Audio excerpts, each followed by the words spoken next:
Hello, everybody. Welcome back to the NBA Front Office Show. We've got a lot to discuss today. As always, we've got playoff series to break down. We've got some news around the MVP. We do have news around the MVP and news around the NBA as well.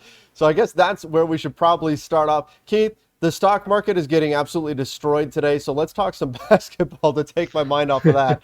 Nikola Jokic officially winning the MVP. Well, at least according to Woj, not NBA officially, but when Woj says it, we know it's happening. What are your thoughts on that? I've seen a lot of people moving around on Twitter that are not happy when I mentioned on Twitter that, hey, look, you could have picked Embiid, you could have picked Jokic, could have even picked Giannis, and probably could have made a strong argument. I've got a lot of people who are upset that it was not Joel Embiid. How do you feel about the selection of Nikola Jokic? Yeah, I think Jokic was fine. He made history today.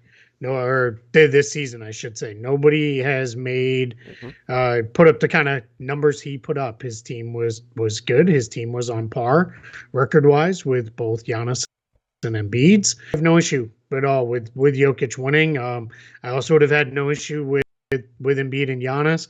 And quite frankly, I'm glad it's over because I'm tired of the arguing and fighting. And everybody, this is one of the problems is you say you think, well-deserved Jokic wins.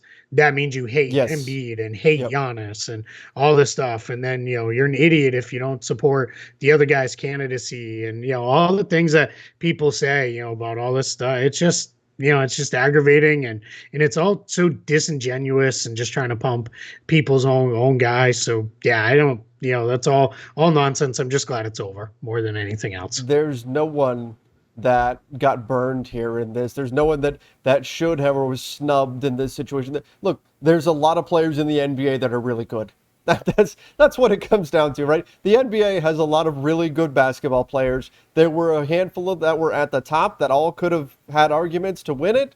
One guy did, and you can't look at it and say it's not like Embiid went out, averaged 40 and 15, and they gave, and the Sixers had won 70 games, and they gave it to Jokic instead. No, I mean, look, It's extremely close. No matter who you picked, you were going to have people who are fans or stans, I guess we should say now, of one particular player who are going to be upset. So whatever. I think it's just fine. No problems with it at all.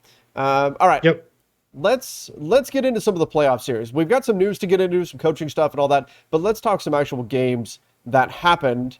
Let's go back to Saturday's game. I guess we'll start with the Bucks and Celtics game 3. Ended up being really close. The Bucks, they did that thing where teams in the last 5 minutes or so of the fourth quarter, they start to play run the clock and go away from what got them the lead to begin with. And usually it winds up with the other team kind of catching back up and creating some interesting scenarios. And we saw that. Boston looked like they were going to come all the way back. Al Horford's tip in at the buzzer came just after the bell to tie up the game and send it into overtime. So the Bucks do escape with a win. Keith, I know you've got a ton of thoughts on this. What was your takeaway from or takeaways from Celtics versus Bucks?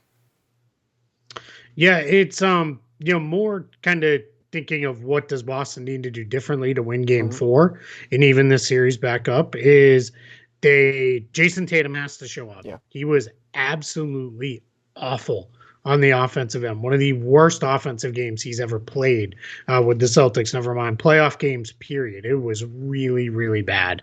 And what I wrote right after the game was, if Jason Tatum is missing shots, that's one thing. When he becomes a non-shooter and he was passing up some good looks, that's a whole other problem. You can win if he's gonna miss shots.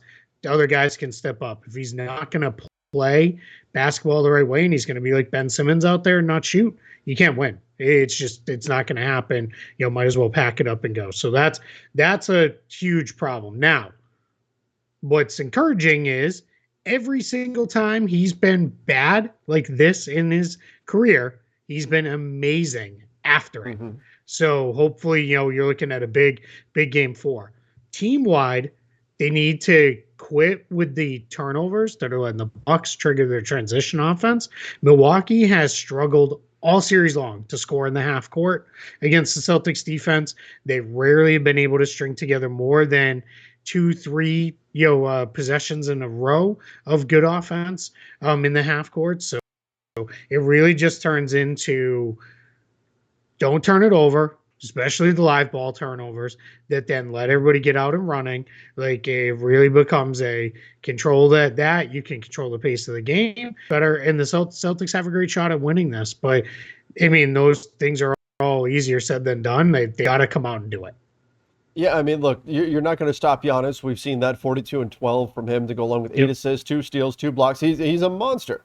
He's an absolute monster, but you can't. But you can't make it hard on him. Yes, you can make it more difficult on him. He shot better than 50% from the field, 16 for 30 from the field. You also had Drew Holiday, who didn't shoot very well, but dropped in 25, and that I think was a problem for Boston in this one. You mentioned Jason Tatum, not a great night, 10 points. 4 blocks. I mean, that's something, but 0 of 6 from 3, 4 for 19 shooting. Just a terrible performance. Only 3 assists. Sometimes you see a guy where they have a poor shooting game and they make up for it by getting rebounds, getting assists, things like that. Jason Tatum, none of that in this one. Al Horford, though, my goodness, 22 and 16 with 5 assists, 2 blocks, 4 of 7 from deep.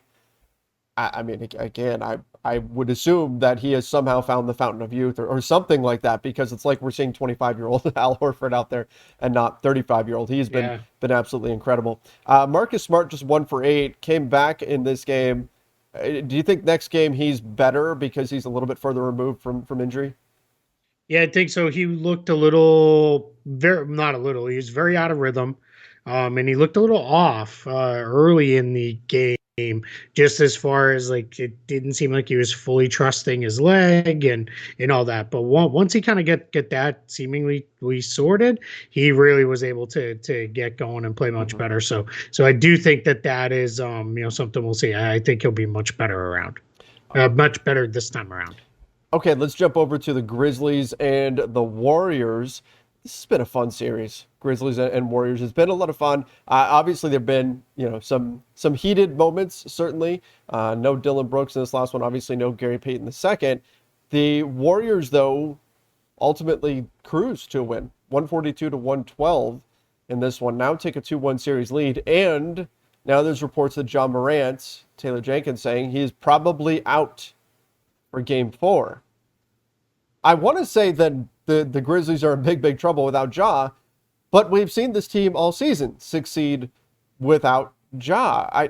I don't know if they can do it in the playoffs or not, though. He has been the engine. He's been the guy scoring points well above 30 every single game. He had 47. I mean, are the Grizzlies really done if they don't have Ja? Or do you think we can continue to see what we saw in the regular season where they find ways regardless of whether or not Ja is playing? Yeah, I want to believe that they'll be able to get it done and make it competitive, but some wins, those are not the Golden State Warriors on the other side. You're not on the road. I think it's going to go a different way here. I think they're in real trouble, and if they lose this one, maybe they can get that bounce and come back and win Game 5 at home. But I picked Warriors. I thought it'd be a good contested series, and then the Warriors would steal one on the road and get it done, and that's kind of still where I'm at. So I think we still go 6 games and the Warriors still win, but it wouldn't surprise me if this is a 3-1 deficit headed back to Memphis, because I just don't see how they're going to get enough. They've struggled so much to find offense by John Morant. So if he can't play, let's talk about it now too. Jordan Poole didn't do anything dirty. The knee thing, yeah. Like it's so, this stuff is out of control, and like stop sending still photos of stuff.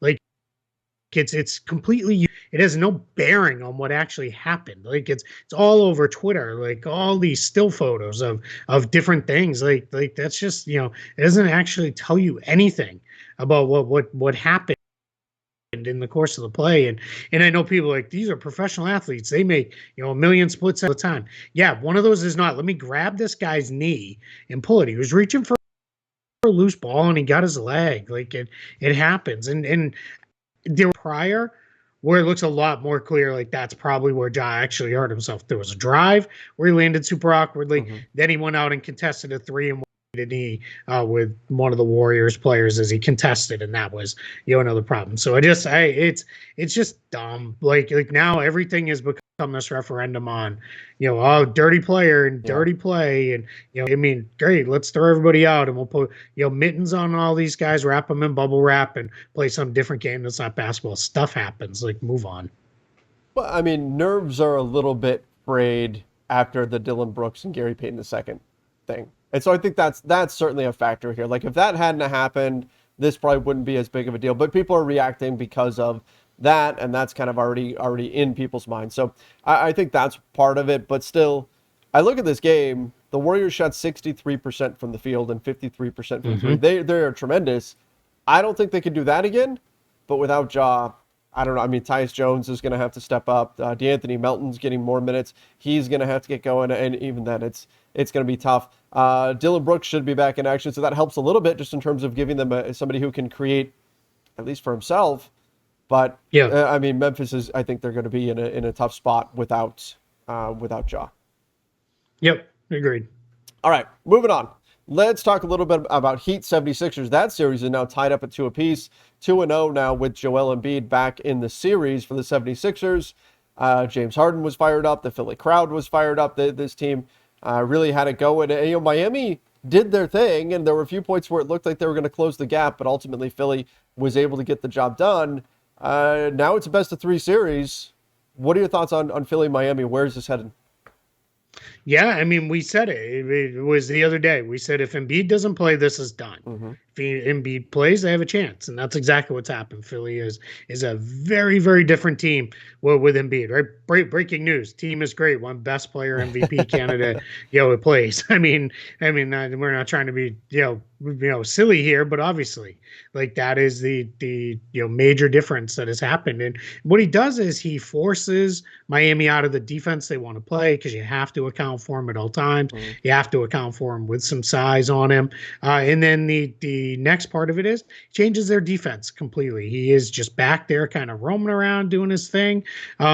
He's not chasing Bam Adebayo out by the arc. He's just playing back. He's kind of dropping off him and doing his thing. And Miami just does not have the shooters, especially off the dribble shooters, to really hurt him when he's just kind of hanging back there. It's a lot. I mean, this is a lot of Jimmy Butler right now. Part of that's Kyle Lowry doesn't look right. Yeah. Like he's clearly hurt. If this was the regular season, he 100% would not be playing. You can tell, I mean, he's trying to get through it, but at some point you got to wonder, are they better off with Gabe Vincent getting those minutes? Are you better off with put the ball in Tyler Hero's hands and put Duncan Robinson back in the rotation? Because their shooting has been abysmal really all series. It's just now it looks even worse because they've losing two in a row. So we'll see. I think we've got a real series on our hands now. I'm curious, does Miami get that bump? They're going to go back home for game 5. Rollers always play better at home. But yeah, they're certainly in trouble when it looked like, recently as 3-4 days ago, this might have been a walkover. I mean, you got 40 out of Jimmy Butler, plus 6 assists, 2 steals, 2 blocks. He was fantastic. But the team shot 20% from 3. I mean, that's the game right there. That's the game. So Miami's got to find a way to start knocking out shots. I mean, maybe you do dust off Duncan Robinson, who we haven't seen in quite a while now, and see if he can give you a little bit of floor spacing, a little bit of shooting that I think they could certainly use. And there should be, I know they're all concerned about, Harden and Maxey will target him in pick and roll. Yeah, what did teams do for the last 2 seasons? And he made the NBA Finals with him playing a ton, where all teams did was target him and pick and roll. So you ought to be able to figure that out if you're there. They've got to get more shooting on the floor, because Philly just keeps shrinking that floor, and it's making it really hard on Miami to score. I mean, Harden dropped 31, 7 and 9 as it is.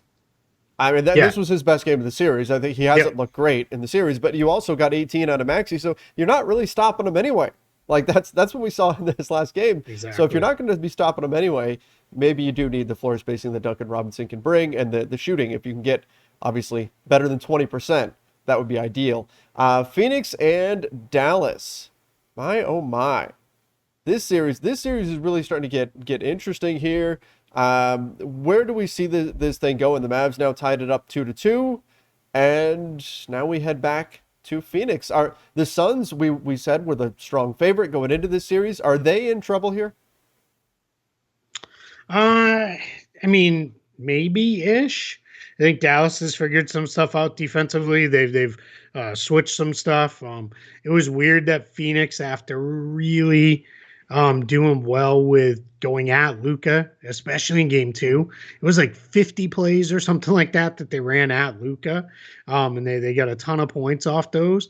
That really switched up, and Dallas did a good job of kind of scrambling him, hiding him, even if it meant giving up some shots at times. They weren't going to let the Suns just run their actions right directly at Luka over and over and over again. So yeah, I still think Phoenix will figure this out. They're the better team. They've got the better players, so they'll still figure it out. But they have to now. Right now, it's not a case of there's no more. There's no kind of play. You don't have any. You're not sitting on any kind of real advantage. You've got to get this done here. Moving forward, because they are in some trouble. Chris Paul fouled out in just 23 minutes. Not something that we expected, certainly. And then you had, I thought Mikal Bridges was kind of invisible in this one, and he's been really good, but he wasn't really doing much in this game. So especially on defense. Yeah, it was surprising. It wasn't really there on defense. Yeah, just kind of floating out there. So hopefully we see a bounce back from those guys, and then this can be a real close one, I think, in game 5 in this series. All right, let's move on to some news. We've got a coaching hire that's now official, the first one to come off the board, and it is not Mark Jackson. Instead, Mike Brown gets hired by the Kings. Keith, you and I talked about this just the other day, that there was some word that Kings ownership, Vivek Ranadive, he wanted Mark Jackson, whereas the front office wanted Mike Brown. Apparently the front office wins because Mike Brown gets a 4-year deal to coach the Sacramento Kings with the goal of ending the playoff drought. Is this the correct hire for them, for the Kings? I mean, I'm gonna play kind of right down the middle. Time will tell, right? It's if he can get them to the playoffs. I mean, if he can get them to the play-in, that's already a kind of a win. But if he can get them to the playoffs at some point, then yeah, it was the right hire. I mean, just off the top of your head, how many years since they've made the playoffs? Do you know? It's like 16 or something like that. Yep, 16 seasons. That's after making it 8 seasons in a row from 1999 through 2006. In their Sacramento tenure, Rick Adelman, the only Kings coach with a winning record. And Mike Brown is the 20th Kings coach since they moved to Sacramento. So 18 guys have finished with losing records as the Kings coach. And now here we go. So they need, I have a piece that'll go up on Spot Track later today about their offseason. Yes, they needed to get the coach right, and I think Mike Brown will be fine. But they have to figure out this roster. It's a mess right now.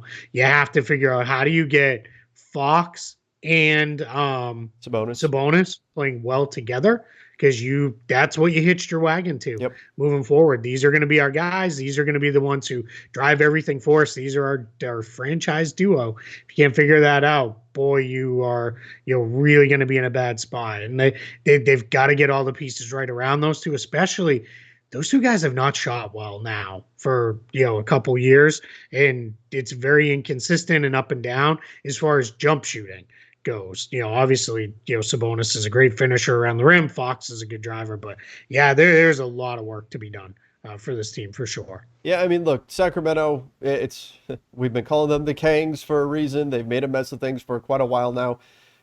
Mike Brown, is he the guy to turn it around? I don't know. I know he's known as a good defensive coach, but man, I mean, I keep looking at the Western Conference and thinking, who falls out?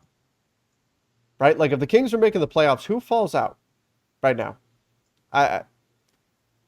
Good luck, right? I mean, especially if the Blazers start to load up again. I mean, that's going to be tough. I'm not saying it's impossible, but you look at the West, it's hard to predict a team that's suddenly going to fall to pieces. And again, it happens every year. I'm sure there's going to be injuries and all kinds of stuff like that. Yeah. But just on paper, right now, the Kings really have their work cut out for them. And I don't know if just bringing in Mike Brown and suddenly thinking he's going to be the guy to turn it all around is going to fix everything. I think they've got to make some big moves this offseason. I don't know if those moves are there for them to make, but they've made their decision. They've got a coach now, and again, he's got a long history. He's been good with the Warriors. By the way, he will stay with the Warriors until the conclusion of their playoff run. He's been very good with the Warriors. He deserves another chance here, and we'll see what he can do with it. Yeah, to your point, the only two teams I feel confident that the Kings will be better than in the West next season are the Rockets and Thunder, just because of where those two teams are in their rebuilding phase. Everybody else, I mean, they'll probably be better than at least two, maybe three other teams. If so, that puts them in the play-in, and they're right in that mix to be a play-in team, or in the mix to be a play-in team. But again, you got to get the roster stuff right, because this roster, it's just really kind of a jumbled mess right now. Meanwhile, we use the phrase that you use. We take the 5 now down south, and we go back down to LA. The Lakers, Mark Stein reported the other day that they are taking things very slowly in their coaching search, with the idea being that perhaps Doc Rivers and or Quinn Snyder could come on the market. That's what we've been saying for a while, what we've been kind of expecting out of this situation. Obviously, if the 76ers get through the second round, Doc's chances of sticking around in Philly go way up. Quinn Snyder, we still don't know it's his decision, really. I mean, Utah, everything we've heard, they want to keep him. Quinn Snyder, it's all depending on whether or not he wants to stick around. That's going to determine whether he's even on the market for the Lakers. But that's obviously a factor here in the Lakers going slow right now. At the moment, it's just the Lakers and the Hornets that are searching for coaches. So in that regard, there's not a lot of competition out there either. So you could say they're not really in some huge rush to try to get this done like today or anything like that. Because of that, you don't have to worry about other teams just grabbing up all these coaches before you can do it. Yeah. No, absolutely. Yeah, that's your worry. But I guess if you're the Lakers, if you feel pretty confident that maybe we'll get one of these two guys, and that's the two guys you want, then go. Right now you're only working against the Hornets, so that makes it easier, right? You're not there's not 6-7 teams out there all interviewing the exact same guys. So yeah, now that's where you don't want to wait too long. Correct. But you're really talking probably one more round of the playoffs. I don't think anybody who makes it to the East or West finals is in danger of losing the job. I don't even know that. Maybe Doc, that's the only one I think of these final 8 teams that could see a coaching change happen. I think everybody else is pretty comfortable with where they're at. So yeah, so I don't know that that's a huge worry to have, but yeah, I mean, it's something you gotta take a look at for sure. All right, let's move on. Let's talk a little bit about your Orlando Magic. Jonathan Isaac is hopeful to be ready for training camp. Hasn't played in 2 seasons now. Is this? Where are you at with Jonathan Isaac? I mean, so much potential. Got the long limbs that just seem to never stop. We said go gadget arms. He's got a lot of upside, but again, these injuries have been absolutely devastating. If you're the Magic, you kind of have to assume that he's not going to play and then just be pleasantly surprised if and when he does, right? Yeah, I mean, to some extent. You also have to figure out how. Yeah, that's it. The roster building part, you've got to figure out, where are we going to go, right? Like where are we? How are we gonna put this together as far as how we build out this roster? Because now you've got these are 2 lost years. Last year, fully expected, tore the knee up in the bubble in early August. You knew he wasn't coming back, like just with the timing. But then to miss the second whole season, and he acknowledged, there's a piece on the Orlando Sentinel by Kobe Price, who's a Magic beat writer for the Orlando Sentinel, where he drops in a whole bunch of quotes. And one of them is basically, it's Isaac owning, like, there's a hamstring problem too, which tends to happen when you're going through knee stuff because of just the way everything works together. So yeah, it is, I just don't know, right? It's just, you kind of there's part of it where it is, hey, whatever we get out of this guy now is a bonus, Mm-hmm. and we feel good about it.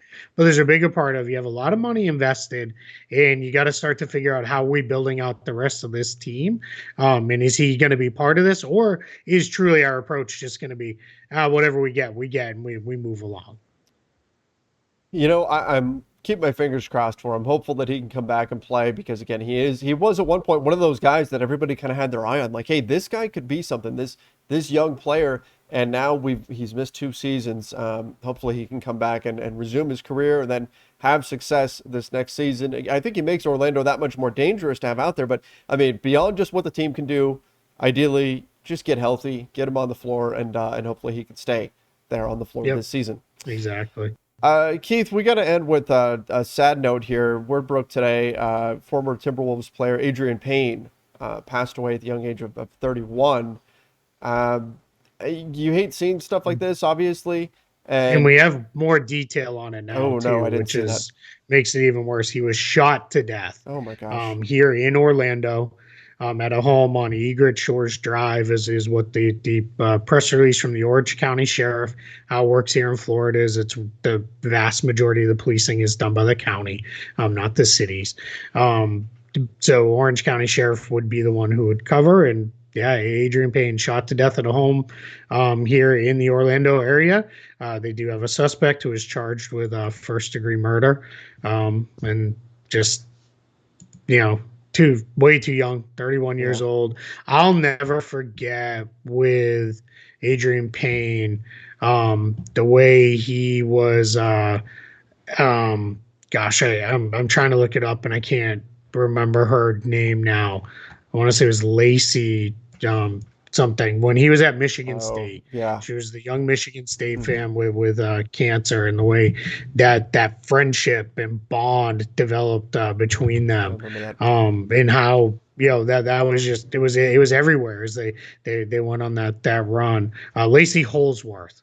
I apologize for not getting there. So just really sad. They're 31 years old. Just way too young for anything like this, and for the way it happened is just really awful. Yes. Yeah. Terrible news that has hit obviously the basketball community. All right. So we mentioned this over the weekend. We are going to attempt to do Suns versus Warriors tomorrow night. However, I am traveling. I actually have to catch a flight in just a few hours here. So I've got to do a little bit of work. I'm heading to Atlanta to do some stuff there. So I don't know for sure what my schedule is going to look like. So just kind of keep in mind that I'm going to try to be around to do Warriors versus Suns play-by-play tomorrow night. If we have to reschedule, which is what we would do, we would just push to probably the next game. We'll let everybody know. For right now, I'm fingers crossed. Hopefully nothing gets in the way of that, but I don't know exactly what things are going to look like on this trip and in terms of the timing and all that kind of stuff. So I'm just kind of throwing it out there. Just be forewarned.